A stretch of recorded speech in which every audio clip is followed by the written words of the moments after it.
ଏହି କାହାଣୀଟି ଏମିତି ଏକ ଦୁନିଆର ଯେଉଁଠି ଭାଗ୍ୟର ଶାସନ ଚାଲେ। ଏଠାରେ କେହି ବି ଭାଗ୍ୟ ବିରୁଦ୍ଧରେ ଯାଆନ୍ତି ନାହିଁ। ଆମର ହିରୋ ଚାଙ୍ଗସିଂ ମଧ୍ୟ ଏହି କାଠପୁତଳିମାନଙ୍କ ମଧ୍ୟରୁ ଜଣେ ଥିଲା। ସେ ବ୍ରୋକେନ୍ ମେରିଡିଆନ୍ସ ସହିତ ଜନ୍ମ ହୋଇଥିଲା ଏବଂ ଦୁନିଆ ଭାବିଥିଲା କି ସେ ଏମିତି ହିଁ ମରିଯିବ। ଚାଙ୍ଗସିଂର ଶରୀର ଦୁର୍ବଳ ଥିଲା, ବୟସ କମ୍ ଥିଲା ଏବଂ ଏମିତି ଏକ ଭବିଷ୍ୟତ ଥିଲା ଯାହା ଆଗରୁ ହିଁ ହାରି ସାରିଥିଲା। କିନ୍ତୁ କିଛି ଲୋକ ମୁଣ୍ଡ ନୁଆଇବାକୁ ମନା କରିଦିଅନ୍ତି।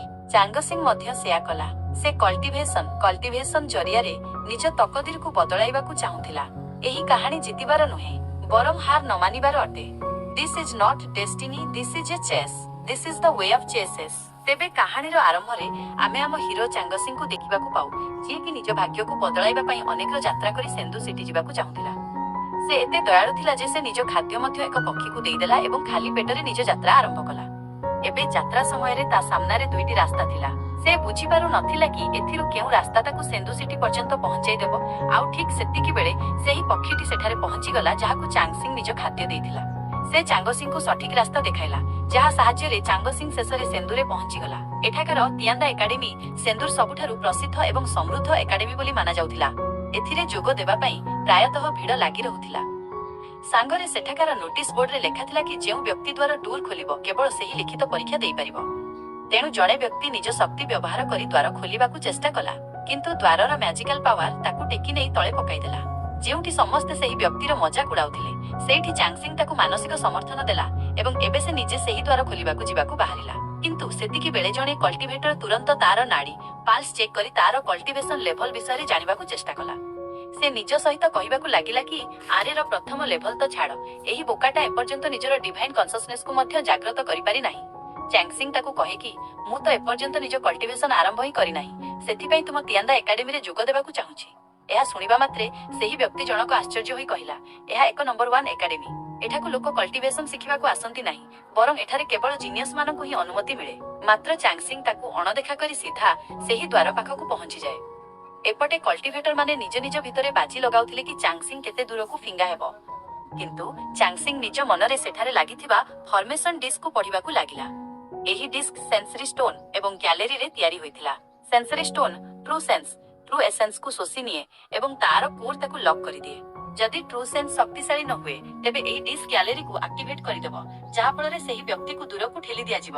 ଚାଙ୍ଗସିଂ ତୁରନ୍ତ ବୁଝିଗଲା କି ଏହା ଏକ ନର୍ଥ ୱିଣ୍ଡ ଫର୍ମେସନ, ତେଣୁ ସେ ନିଜ ମନରେ ହିଁ ଏହାର ସମାଧାନ ଖୋଜିବା ଆରମ୍ଭ କରିଦେଲା। ଚାଙ୍ଗସିଂ ଭଲେ ହିଁ ଆଜି ପର୍ଯ୍ୟନ୍ତ କଲ୍ଟିଭେସନ କରିନଥିଲା, କିନ୍ତୁ ଜ୍ଞାନ ମାମଲାରେ କେହି ତାକୁ ହରାଇ ପାରିବେ ନାହିଁ। ସେ ସେଠାରେ ଅନେକ ଫର୍ମୁଲାର ବ୍ୟବହାର କରି ଏହି କଷ୍ଟସାଧ୍ୟକୁ ଭାଙ୍ଗିଦେଲା, ଯାହା ଦେଖିବା ମାତ୍ରେ ସେଠାରେ ଥିବା ଲୋକଙ୍କ ପାଟି ଖୋଲା ରହିଗଲା। କିନ୍ତୁ ଦ୍ୱାର ଖୋଲିବା ମାତ୍ରେ ଜଣେ ମାଷ୍ଟର ତୁରନ୍ତ ଚାଙ୍ଗସିଂ ଉପରେ ଆଟାକ୍ କରିଦିଅନ୍ତି। ହେଲେ ସେତିକି ବେଳେ ଟାଙ୍ଗ 36 ନାମକ ଜଣେ ବ୍ୟକ୍ତି ନିଜ ଖଣ୍ଡାରେ ସେହି ମାଷ୍ଟରଙ୍କୁ ଅଟକାଇ ଦେଲା। ଏହି ମାଷ୍ଟରଙ୍କ ନାମ ସାଉ ଏବଂ ସେ ତିଆନ୍ଦା ଏକାଡେମୀର ଜଣେ ଏଲ୍ଡର ଥିଲେ। ସେଇଠି ଟାଙ୍ଗ 36 ଏହି ଏକାଡେମୀର ଜଣେ ଶିଷ୍ୟ ଅଟେ। ସେ କହିଲା, ସାଉ, ତୁମେ ଏମିତି ଜଣେ ବ୍ୟକ୍ତିକୁ ହଇରାଣ କରୁଛ ଯିଏକି ଏପର୍ଯ୍ୟନ୍ତ କଲ୍ଟିଭେସନ ଆରମ୍ଭ ବି କରିନାହିଁ। ତୁମକୁ ନିଜ କାମ ପାଇଁ ଲଜ୍ଜା ଲାଗିବା କଥା।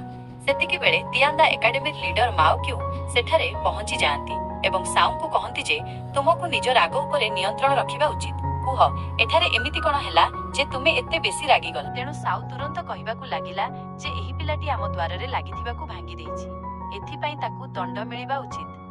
କିନ୍ତୁ ଚାଙ୍ଗସିଂ ତୁରନ୍ତ ମାଓ କ୍ୟୁଙ୍କୁ ସମ୍ମାନ ଜଣାଇ କହିଲା ଯେ ନୋଟିସ ବୋର୍ଡରେ ଲେଖାଯାଇଛି କି ଯିଏ ଏହି ଦ୍ୱାର ଖୋଲିବ ତାକୁ ହିଁ ପରୀକ୍ଷା ଦେବାର ସୁଯୋଗ ମିଳିବ। ସେଠାରେ ଦ୍ୱାର ଖୋଲିବା ପାଇଁ କୌଣସି ନିର୍ଦ୍ଦିଷ୍ଟ ପଦ୍ଧତି ବିଷୟରେ ଲେଖାଯାଇ ନଥିଲା। ସେଥିପାଇଁ ମୋତେ ଲାଗୁନାହିଁ କି ମୁଁ କୌଣସି ନିୟମ ଭାଙ୍ଗିଛି।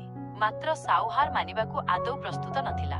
ସେ କହୁଥିଲା କି ତୁମେ ତ ଏପର୍ଯ୍ୟନ୍ତର ପ୍ରଥମ ସ୍ତର ମ୍ୟାରୋ କ୍ଲିଞ୍ଜିଂରେ ମଧ୍ୟ ପହଞ୍ଚି ପାରିନାହଁ, ତେବେ ତୁମେ ଆମ ତିଆନ୍ଦା ଏକାଡେମୀରେ ଯୋଗ ଦେବାର ସ୍ୱପ୍ନ କେମିତି ଦେଖିଲ?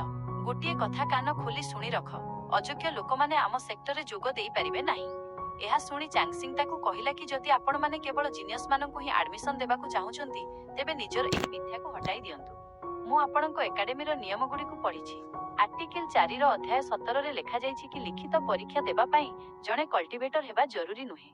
11 ବର୍ଷ ପୂର୍ବେ ଆପଣଙ୍କ ଏଲ୍ଡର୍ସ ମାନେ ଏହି ନିୟମ ତିଆରି କରିଥିଲେ। ସେକ୍ଟ ଲିଡର ମାଓ କ୍ୟୁ ଚାଙ୍ଗସିଂର ଜ୍ଞାନ ଦେଖି ଆଶ୍ଚର୍ଯ୍ୟ ହୋଇଗଲେ। ସେଇ ଚାଙ୍ଗସିଂଙ୍କୁ ପରୀକ୍ଷା ଦେବା ପାଇଁ ତୁରନ୍ତ ଅନୁମତି ଦେଲେ।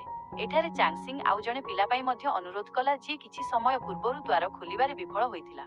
ମାଷ୍ଟର ମାଓ କ୍ୟୁ ତାକୁ ମଧ୍ୟ ଅନୁମତି ଦେଇଦେଲେ, ଯାହା ଦେଖି ସାଉ ଅତ୍ୟଧିକ ରାଗିଗଲେ। ସେ କହୁଥିଲେ କି ପରୀକ୍ଷା ବହୁତ କଷ୍ଟସାଧ୍ୟ ଏବଂ ତୁମ ଭଳି ପିଲା କେବେ ବି ଏଥିରେ ପାସ୍ କରିପାରିବ ନାହିଁ। ମାତ୍ର ଚାଙ୍ଗସିଂ ତାଙ୍କୁ ଅଣଦେଖା କରି ସିଧା ପରୀକ୍ଷାକୁ ଚାଲିଗଲା। ଏଠାରେ ସେମାନଙ୍କୁ ମୋଟ 9ଟି ଭଲ୍ୟୁମ୍ ଦିଆଯାଇଥିଲା।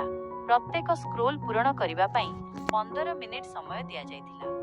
ଯିଏ 15 ମିନିଟ୍ ମଧ୍ୟରେ ଉତ୍ତର ଲେଖିପାରିବ ନାହିଁ ତାକୁ ତୁରନ୍ତ ଫେଲ୍ କରିଦିଆଯିବ। ଚାଙ୍ଗସିଂ 3000 ଧର୍ମଶାସ୍ତ୍ର ପଢ଼ିଥିଲା।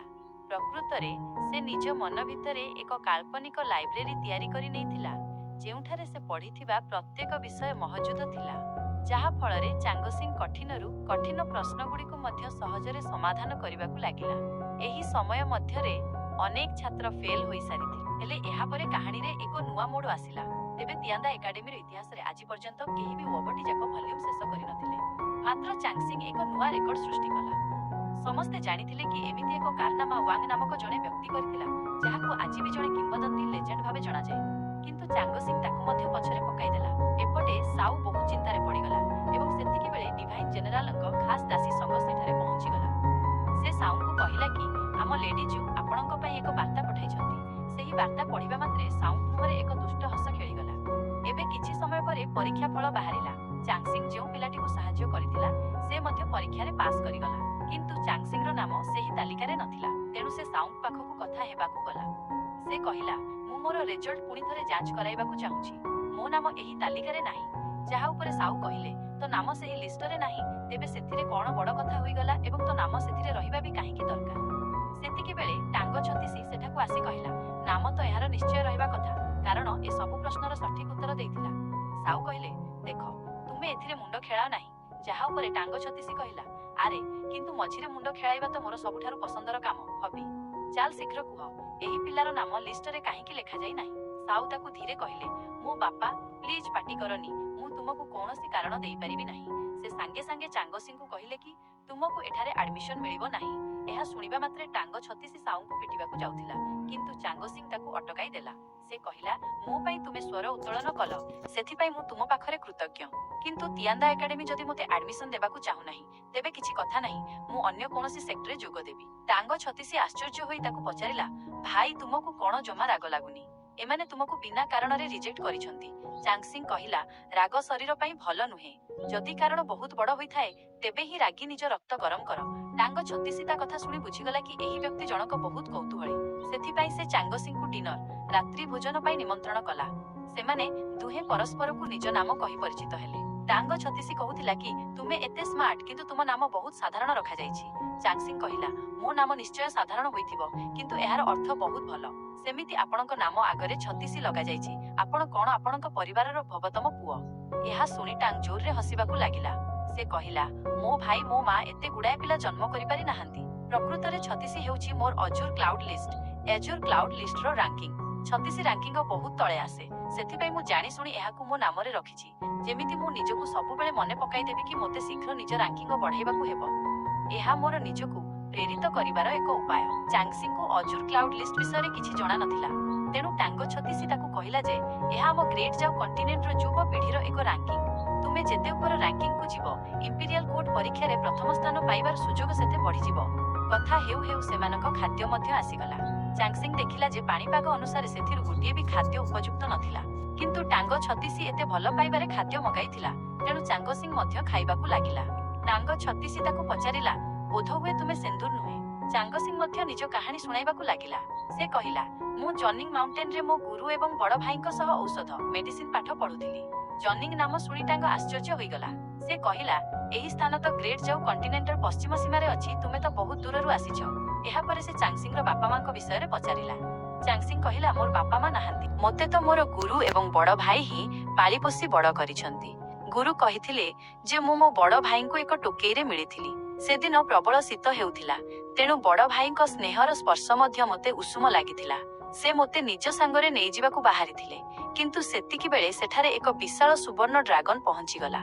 ତଥାପି ବଡ଼ ଭାଇ ୟୁରେନ୍ ମୋ ସାମ୍ନାରେ ଢାଲ ହୋଇ ଠିଆ ହୋଇ ରହିଲେ। ଠିକ୍ ସେତିକିବେଳେ ମୋ ଗୁରୁ ଜିଜନ୍ ସେଠାରେ ପହଞ୍ଚିଗଲେ।